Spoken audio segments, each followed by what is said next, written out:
When you have great coaches, then after you have great coaches, you get great players. You have a great organization, and you tell them one thing: just win, baby.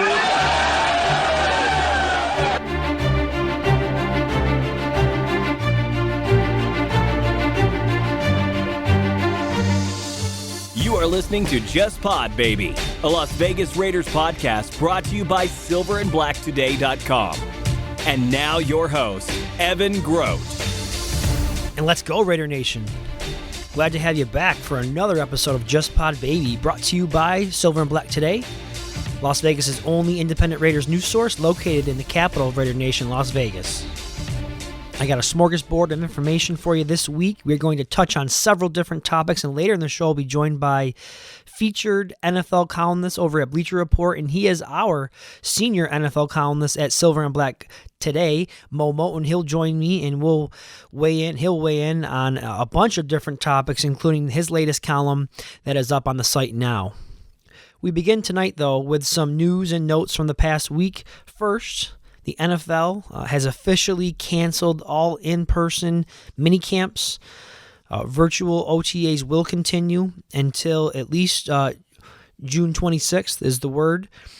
Now, the next step that the NFL has to make is deciding when exactly will training camp begin. And this is something that I have discussed in past episodes. We've kept you up to date with the latest information on that.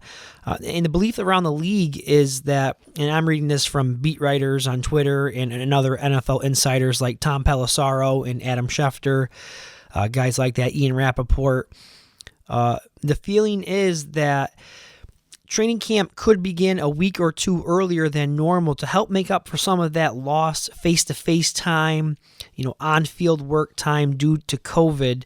Vic Tafur mentioned possibly having rookies report as early as July 22nd. So that's the only date that I've seen thus far, but again, that came from Vic Tafur. Now, another change that is expected is that the preseason, the games will be shortened by up to 2 games. So normally it's a 4-week schedule. It's expected that this year will be shortened. And this is something that will need to be worked out between the Players Association and the league. And I think it's a move that makes a lot of sense.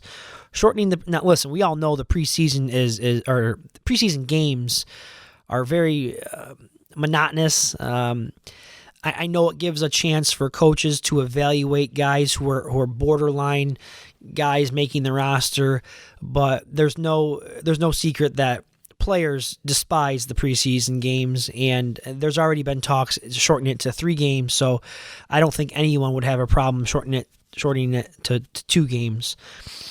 And again, I think it's a smart move because, in my opinion, it gives teams more time to get everyone up to speed, get everyone into camp, spend more time on the practice fields, get them acclimated with each other, the new terminology. Don't forget there's teams with new head coaches, new quarterbacks, plenty of new rookies that are in the league, and players who change teams during free agency. So a lot to get done there on the practice fields. Now, yes, they have been going through these virtual sessions, and I'm sure that they're getting plenty of mental reps. Don't get me wrong, that's a very important part of the game.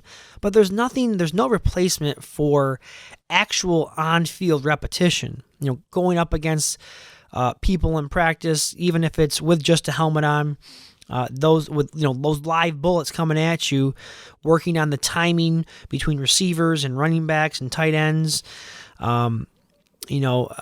Communication, maybe it's for defensive players working on the communication and the calls. Those are things that you cannot replicate in a virtual meeting situation. So I think giving these players a little bit of extra time in the preseason and during training camp would be a great thing.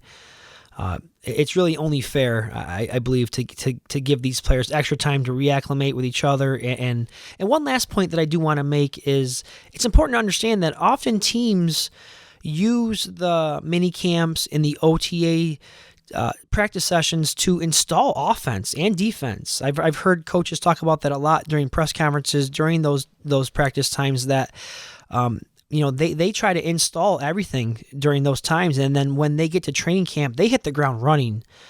So, again, I think it's fair that you give these teams a little bit of extra time to prepare, and if that means cutting back on the preseason, then I think that would be a good move for the players. Now, the next bit of news is in regards to Raiders' third-round draft pick, Lynn Bowden Jr. On Wednesday morning, I'm sure all of you have seen the news by now. Wednesday morning, DEA agents raided the home of his great-grandmother, who lives in Youngstown, Ohio, and that's where Bowden grew up. There were several other people at the house at the time of the raid, including Bowden and his son himself. Now, he was handcuffed along with all the other people who were present at the time the police searched the home. And I did read that several handguns and rifles were taken from the home. And I also did read another report that there had been some previous drug buys at the house from between undercover agents and whomever at the home. They didn't say, obviously. So there is something going on at the home, but it doesn't sound like it's anything that involves Lynn Bowden. So we did learn later in the evening on Wednesday night that he was not arrested or charged with anything, and he was released after the search. So that's great news for Lynn. And his representation, his agency, Element Sports, did release a statement, which I'm going to read for you now in case some of you did not get a chance to see that statement. So what it says is, this morning, a house belonging to a family member of our client, Lynn Bowden Jr., was searched by the DEA in Youngstown, Ohio. Lynn and his son were guests at the home. During the process, our authorities handcuffed all who were present to secure the area. Lynn fully cooperated with law enforcement during the search. At the conclusion of the search, Lynn was released, not arrested, and not charged with any crime. In fact, no arrests were made. So again, that's great news for Lynn. And, this just sounds like wrong place at the wrong time. There's 15 current residents listed on official documents I read. So that, so who knows who those people are? Maybe it's family members or friends. I don't really know. But Lynn Bowden is not one of them listed on the report. And I did see unfairly, and part of the problem with what's going on here is that one of the articles that I read on Twitter said it was the home of Lynn Bowden, which was not the case. So he did grow up there as a child, but he is not listed on as one of the current residents. So I want to make sure we get that clear.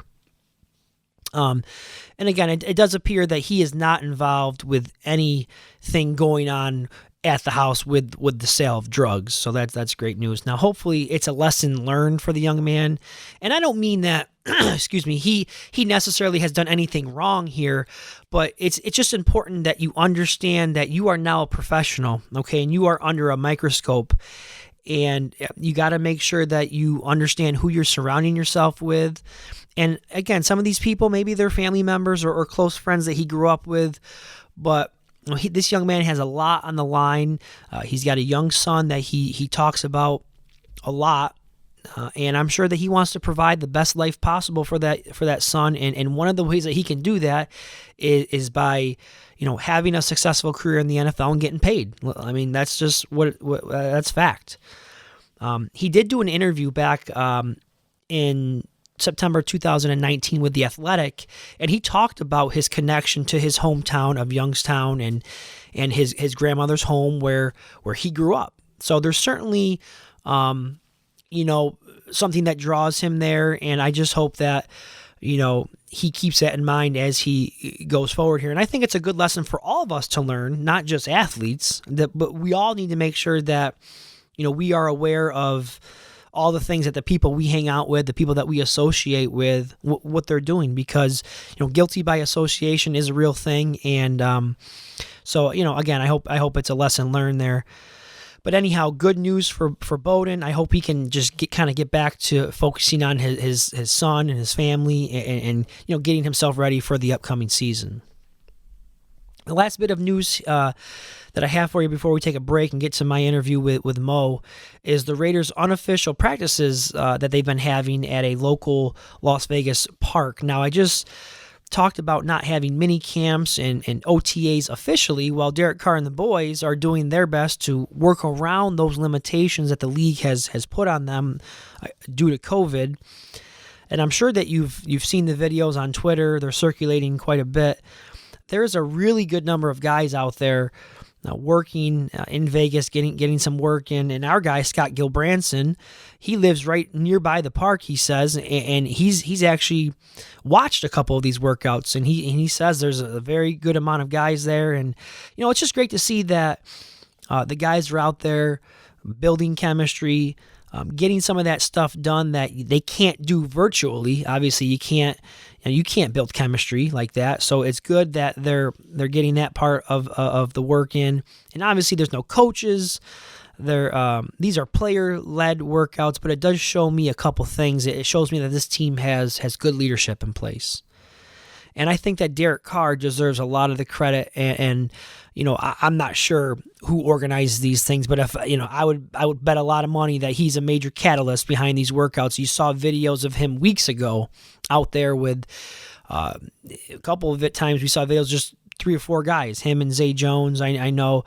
And now you've seen the numbers have just grown. So it shows you that leadership is in place. It also shows you the accountability that this team has, the culture that has been built here, that despite not being able to have the OTAs, the official mini camps, that the players are taking the responsibility, on themselves to do everything they can, not only with their personal training workouts and those types of things, getting the weight training in and the speed training, all of that, but they're also getting on the field with teammates. And I think that's great that they're taking that responsibility and getting themselves ready for the upcoming season in this truly unique time that they're dealing with. I mean, it's very common to see teams doing this type of passing camps. You've seen it a lot. I mean, this isn't like, it's not as if the Raiders are the only team doing this. I'm sure many teams across the league are doing it. I know Tom Brady and the Bucs were reportedly getting together with some of his skilled players as well. But what I do find interesting with the Raiders workouts that I'm seeing, according to the videos, and again, I'm not there, but there's a lot of defensive players that are also present. So not only are the receivers and the quarterbacks getting a chance to work together and work on timing, but the defensive players are out there as well, kind of giving the offensive players a look and getting familiar with each other. Maybe some of the players who were there last year can communicate to some of the new guys some of the terminology and language and help familiarize them with that and just kind of working on communication with each other. So I think that's huge. I really do. There's nothing like getting on the field with each other and building that camaraderie. So I don't want to get overly carried away with an unofficial workout, in a local park in shorts without coaches and zero contact, but it is good to see, and maybe it's just because we've been deprived of sports for so long, but I do think that this team is ready to get to work, and they seem very hungry about the upcoming season. All right, so those are your news and notes from this week. I'm going to get a quick break, and when we return, I'll be joined by our guy, Moe Moton.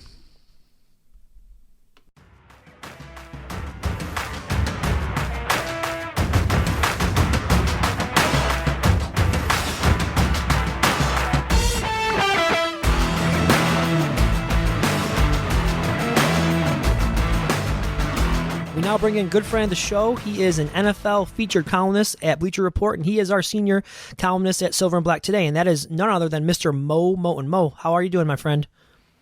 I'm doing pretty well. There's a lot going on, as you know. We're both in the same state. Technically, you're in New York State. I'm in New York City, but same jurisdiction as far as what the governor has control over. So I know, just like me, you've been going through a lot with everything going on with COVID, protests. So busy week, but relaxing, and I'm okay, so that's a good sign. Definitely. There is a lot going on, and we're starting to get a little bit of relief as far as the COVID goes. Out here in Western New York, we are now in stage 2 of reopening, so certainly starting to, things are starting to look up here, and we're glad to have you back on, of course, Mo. And there's a lot to discuss, as you said. We're gonna hit on a variety of topics tonight. So let's start with first what's been going on in the country, okay, in regards to the death of George Floyd. We've seen nationwide protests. I've seen them here in Buffalo. You talked about, your neck of the woods in the city. And there's been a lot of NFL players and teams that have weighed in on the matter, given us their opinions. And at least for the most part, it looks like the league seems to be united right now on the belief that players' voices need to be heard. And I think that's a great thing. The commissioner, Roger Goodell, he also put out a video statement, which was in response to a video that I thought was really well done by several players in the league. And I got goosebumps watching that video. So I thought it was great. But I'd like to get some of your thoughts on what Commissioner Goodell had to say.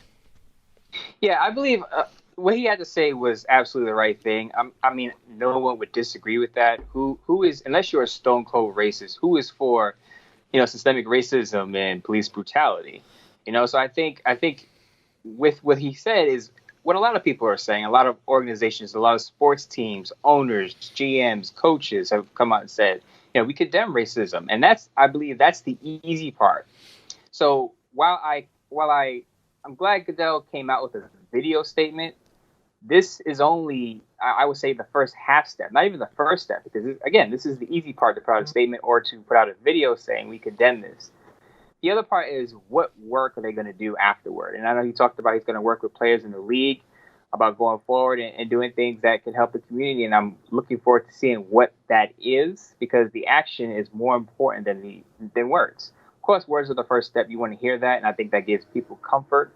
But again, it means nothing if nothing follows up behind it. Now, really quick, I will say this. I read an article on The Athletic. I don't work for The Athletic, of course. I'm on Bleacher Report. But I read a really good article in The Athletic that gave you an inside peek on what happened before Goodell made his video statement. Now, if you remember, the NFL released a statement, a written statement on their Twitter handle and on their social media, basically condemning racial injustice and systemic racism. But it was the players who forced Goodell's hand to release the video that he put out. I believe it was Friday or Thursday or Friday. But Goodell wasn't going to put out that video. That happened after Michael Thomas, the Saints wide receiver Michael Thomas, put out his video. Michael Thomas, Saquon Barkley, Odell Beckham Jr., Patrick Mahomes is in the video. A lot of those guys, they put out together a great video. And I want to say his name was Brendan Minter, who works for the NFL. He's an NFL producer on social media. Helped Michael Thomas and those players put together that video. And basically, they weren't happy with the NFL's initial statement. And they felt like Goodell needed to step out and give a spoken word as far as with issues going on around the world. And he did that, and to his credit. And then a lot of people gave him kudos, as I said. But again, he wasn't going to put out that video initially. It came with internal pressure. It came with some outside pressure. And I think you see that with a lot of people. They're coming out and they're putting out statements, but it's because of either backlash from not putting out a statement or internal pressure from other people to put out these statements. And I think what we need to focus on is the action that follows these words.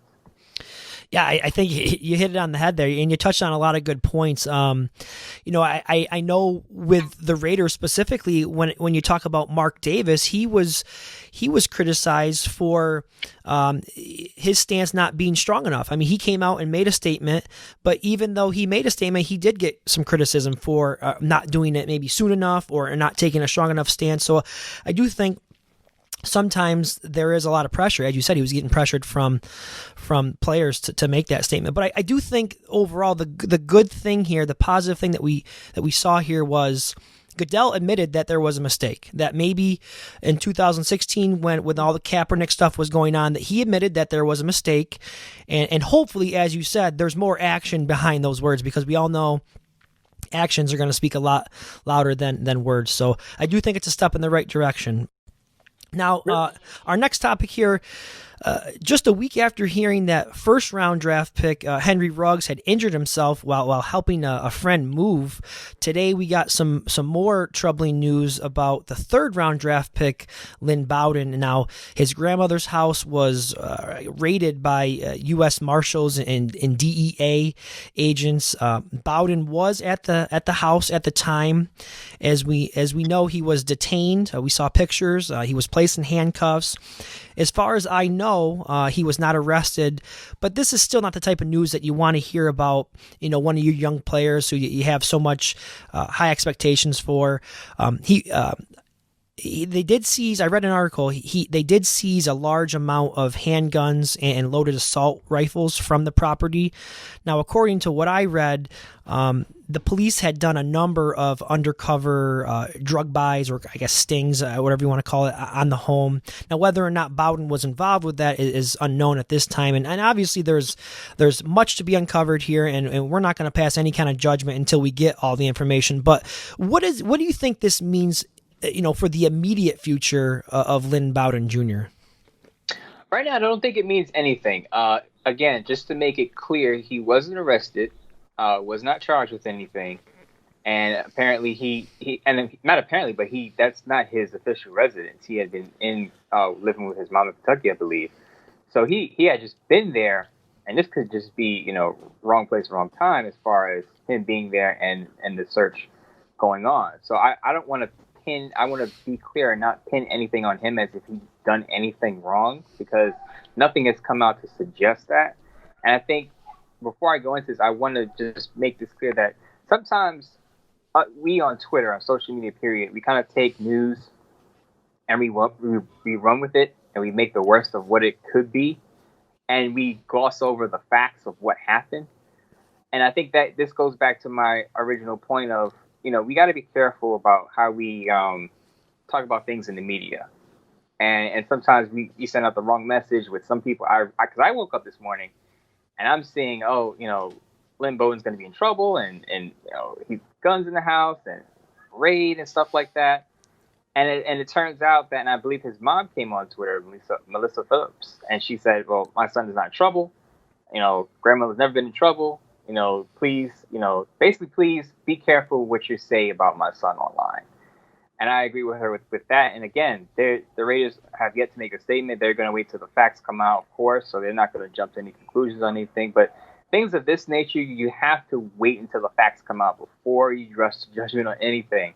And right now, I don't think Lynn Bowden is going to be in any type of trouble. A lot of people are asking, why isn't he in Vegas? And he shouldn't even be there in Youngstown, Ohio, where he grew up. And I believe a lot of people have said this, that the rookies aren't obligated to be there yet until training camp. One, he's not signed yet. So I believe there's a situation where he can't even be with the team because officially he's not with the team yet. Hasn't signed his deal. No negotiations yet as far as we know. So he can be with his family or wherever he wants to be at this point. So a lot of people say he needs to get to Vegas anyway. And I feel like you don't know what his business was being there. He could have been helping a family member. Remember, we are at tough times financially for a lot of people. So you don't know what he was doing there. But I will say that I think we should just hold off on our sweeping judgments of what could happen, and the NFL could step in and punish him before he even plays and all this other stuff. I think it could have been just a matter of him being there and that just going on, not to say that he had any dealings with what law enforcement was looking for. So I think for now he's safe. Of course, the team is probably going to talk to him internally and see what's going on. That's probably happening as I talk to you right now. But for now, I think he'll be fine. Yeah, and you talked about how people in the media need to be careful. I thought some of the headlines that I read were very misleading. If you read the headline, it says home of former Kentucky star, and of course we later find out, if you actually read the article, that it was his grandmother's house. So, there are some misleading facts out there. So I like what you had to say. You gotta wait till this all plays out. And if you recall, just a few years ago when they drafted Conley, who allegedly was accused of assault or rape, whichever, I can't recall exactly what the charges were, but and we saw how that played out. So I think we should all just kind of hit the brakes here and give this young man his chance. So And this is, of course, a story that we're gonna follow closely, and as more details come out, we're gonna learn a lot more about this. Now, Moe Moton's on the line here, senior columnist at Silver and Black Today, joins us on Just Pod Baby. Now, Mo, we're gonna move on again to a new topic. You last joined us it was a couple months ago, just the week of the draft, actually. So it's been a while. I'd love to get your thoughts on the draft class, starting with what they did in round 1 with the selections of Henry Ruggs and Damon Arnett. Okay, first of all, I will say that I was surprised by Arnett. I wasn't surprised by Henry, but as many people know, I was more of a Jerry Jeudy or CeeDee Lamb guy. And they went with Henry Ruggs, which it didn't catch me off guard. I understand the pick because I read an article from Peter King, NBC Sports. Peter King had a mock that came out the night or two before the draft, and he basically said that Mayock likes CeeDee Lamb and John Gruden liked Henry Ruggs. Now, we all know that Mayock has said this. He's been on record saying that he works for John Gruden. So his job is to convince John Gruden what could work for him. But at the end of the day, John Gruden puts his stamp of approval on anything that goes on. And if Peter King was right, John Gruden probably liked Henry Ruggs, obviously, because that's who they went with. So I understand the element of speed. Henry Ruggs is not an automatic deep threat. I just want to stress that because a lot of people assume that he's going to go deep and catch bombs. That's not really his game. He caught a lot of his passes, I believe, between 10 and 20 yards. So a lot of people criticize Derek Carr for his short dump-off passes. I think that could pay off for Henry Ruggs because you can dump off to him and he can do all the heavy lifting and rack up yards after the catch. And I think he's going to do a lot of his damage again between 10 and 20 yards beyond the line of scrimmage. So if the pick works out, it could be a home run. But I have my questions on whether they can fully utilize his skill set because even though Henry Ruggs is not an automatic deep threat, I would like to see him threaten the safeties going deep because that could open up things underneath for other players, especially for a guy like Josh Jacobs who can catch underneath routes. So I'd like to see the Raiders, how he fits in the Raiders offense. I hope they utilize his entire skill set and not just yards after the catch. I hope that he does develop more as a deep threat and kind of replicate what Tyreek Hill does for the Chiefs, but I don't expect him to be Tyreek Hill.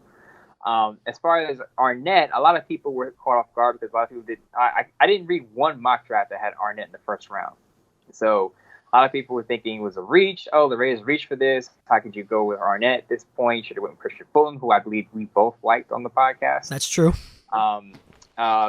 People kind of said, hey, this is a miss right here. So I will say this about reaches and who's a reach and who's not a reach. If a coaching staff or general manager like a player, and they're going to pick that player wherever they're going to pick them, it's not a reach for them. Now, to me, reach is subjective. So if you had a player in the third round or the second round or whatever, it's a reach for you. But if Mayock and Gruden like them as a first rounder, not a reach for them. So we'll see how it works out.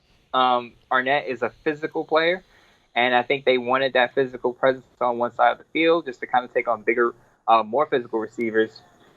So we'll see how it works out. Of course, he's a rookie, and they don't have an off season, so we'll see. And they picked up Prince Amukamara, which I think is a good pickup, just in case Arnett isn't ready to play right away. Yeah, I hear what you have to say about reaches and whatnot, and if you like a guy, you go and get him. But I really believe they, and this is just and I have no inside information, of course, but I really believe that he would have been there if they had traded back. You heard Mayock came out and said that he had offers to trade back, I think it was 5 to 7 spots. So there were offers there on the table, but he just didn't feel comfortable going back that far because he didn't think Arnett was going to be there. I personally think that would have been a risk worth taking to possibly pick up another second round pick and still get your guy. And that leads me to my next point. There's no doubt that Mayock and Gruden have done a good job together in their first 2 drafts, and we're yet to see what this year's class brings to the table, but you can't argue what we saw from the 2019 class, and this class looks excellent on paper. They filled a lot of needs. However, I do have one knock on Mayock, and that's going forward. I would like to see him do a better job of working the trades, working those phone lines a little bit more with the early picks. Maybe it's being more patient, that you don't have to just go and pounce on your guy right away. Trust that your guy will be there.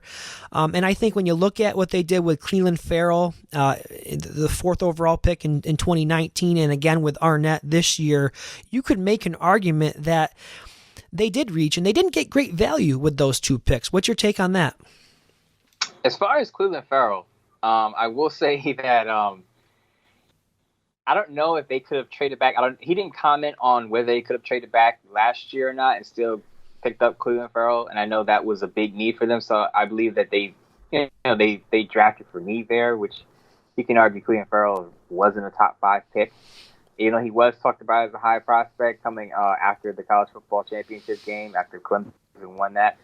But you can argue that, yeah, Cleveland Farrell went higher than he probably should have. But if you remember, the Raiders had a big gap between 4 and 24, I believe. So maybe they felt like, hey, if we don't get Cleveland Farrell here, we're not going to get him. Unless they had a trade on the table and they just totally bypassed it like they did this year, then I would say, yeah, should have traded back and got Cleveland.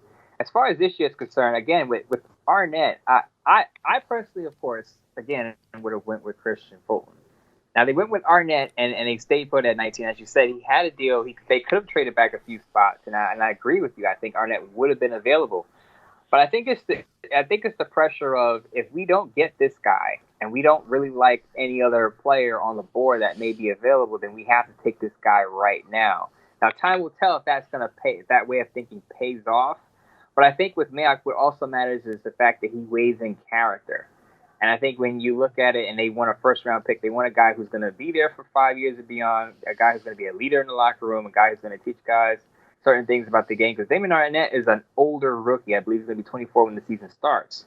So that's another aspect to look at. If you're not going to have an off season, you want a player who's experienced at playing football, period. You don't want a guy who's a one-year starter, because chances are he's not going to be ready to play. With Damon Arnett, you know, he went back to Iowa State after a talk with a guy like Chris Carter, and said, like, you need to go back and sharpen up your skills. So I think part of that decision was, one, he's had some, I believe, character issues where he wasn't mature enough in his later stages, and then he kind of made a leap in that aspect last year. I believe they talked to coaches, and they said this guy, you know, he made a mental leap, and I think that probably tipped the ball in his favor, where Mayock said, we need this guy. He's experienced, played a lot of football, mental maturity, made a step there, and we want a guy like that in our locker room. So I think that played into him being at 19 for the Raiders. Moe Moton joins us on Just Pod Baby here. Mo, I want to discuss your most recent column over at Silver and Black Today. It was about a week ago. You gave your opinion on why you feel Josh Jacobs will not suffer a sophomore year slump. In fact, you expect him to take a big step forward this year and become one of the better players in the league. Can you tell us a little bit about why you believe he's ready to make that jump? Yeah, Mayock talked about it. They're going to work on him being involved in the passing game. I know a lot of people ask why wasn't that so last year, and two factors. We all know Gruden's offense could be complex, so certain times certain players would need more time. Not to say that Josh Jacobs doesn't have the football IQ, but I think anyone sometimes would need time to develop in Gruden's system.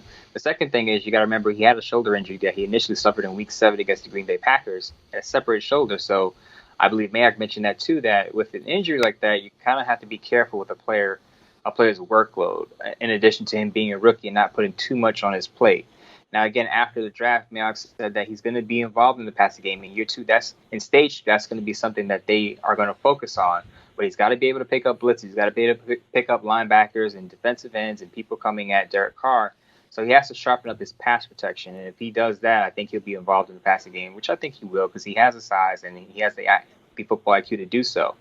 Now, a lot of people think because they picked up Lynn Bowden Jr., because they added Devontae Booker, that's going to chip into Jacobs' workload. And it could on certain games, but Josh Jacobs is still the lead back there. So he's still going to get the majority carries. And as I said, Mayock and Green are going to work on him in the passing game. So he may wind up with 1,100 rushing yards. He may not lead the league in rushing yards, but he could end up with about 1,100 yards from scrimmage between rushing and receiving. And I think that's a reasonable expectation. 1,100 yards on the ground, maybe 300-400 yards through the air, and has a step up. So I think that part of his game, being involved in the passing game, is going to up his numbers. And again, a lot of people think, oh, step back. I think step forward. I think he'll be a Pro Bowler this year, actually. Yeah, I think he's going to have a big year as well. Now, before we wrap it up here, I want to get some of your thoughts on this offense. You know, Derek Carr, John Gruden in particular. Is it put up or shut up time for this offense. We heard during the season last year, we heard all off season, there was not enough weapons around Derek Carr. They go out, make some big upgrades in the draft to the wide receiver position.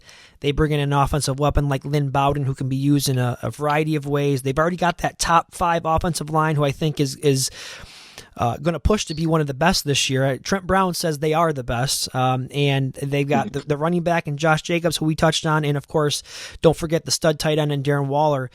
Is now the time for this offense?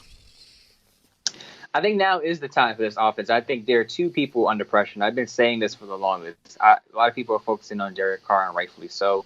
They're looking for 2016 Derek Carr to make his reappearance. And I agree. I'm not saying Derek Carr has to be 2016 Derek Carr, but he has to be moderately, significantly better than last year, because this is his first time having 3 years in an offense. A lot of times we talk about Derek Carr doesn't have stability with his play caller. So now this is year 3 under Gruden. So let's see it. Let's see him make a big step. I wrote an article on Bleacher Report. Derek Carr can squash doubt about his NFL future and the Raiders in 2020. Please read that article. It's pinned to the top of my Twitter profile at Moe Moton.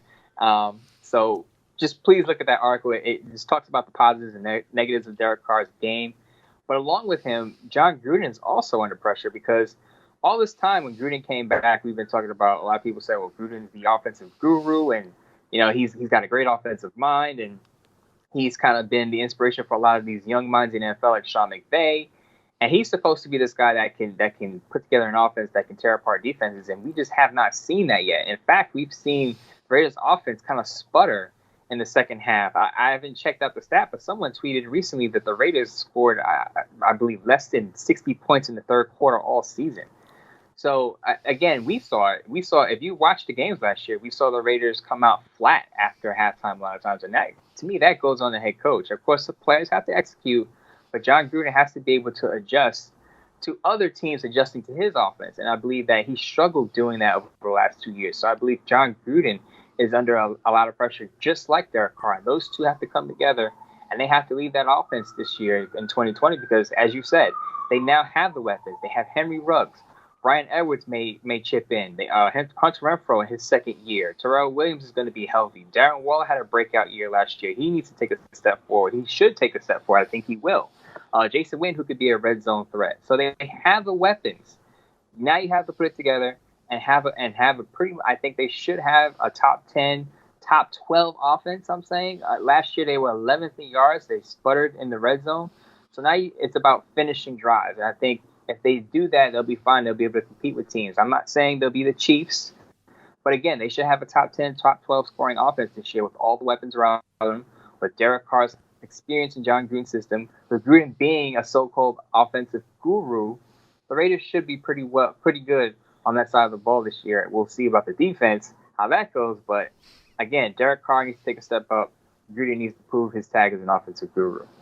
I can't argue with you at all with what you said. I agree. Way too many lapses last year in the third quarter and the second half, and you nailed it there. You said the issue wasn't yardage. They moved the ball very well at times, but it came down to red zone was an issue, and I think that's a real big area that they're going to have to improve on this year. So, Mo, I think we covered it all. I think we did a great job there. As always, we love having you on. We love your insight, and I know the fans of the show love getting you on. So thank you very much for joining us, and be safe and take care, Mo, and we'll hope to get you on again soon. Of course, to a fellow New Yorker, be safe out there, whatever you're doing. If you're protesting and you're helping family during hard times, go out there and work hard, do your thing. I appreciate you having me on. All right, we're back. Just one more quick final segment just to wrap this one up, and I give you some final thoughts. I do want to give you some programming notes for not my podcast, but for Silver and Black Today, the radio show with Scott Gilbranson. You will not hear Scott at his regular time this week on Sunday. There's a NASCAR event, so that's going to be broadcast, but he did come up with a plan. We're going to have a host of guys on a YouTube and Facebook live chat Big lineup here. Scott, your boy Q, Chaz, myself, and Moe Moton, who you just heard from. We're going to be mixing it up this weekend on Sunday at the normal time, 8 a.m. Pacific time. Again, Facebook Live and YouTube. So be sure to subscribe to those pages if you don't already, and you'll hear us. I'm calling this the Murderer's Row of Las Vegas Raiders talk. So I'm really looking forward to getting on with these guys and just talking Raiders football. So please tune in for that. I think you guys are really going to like it.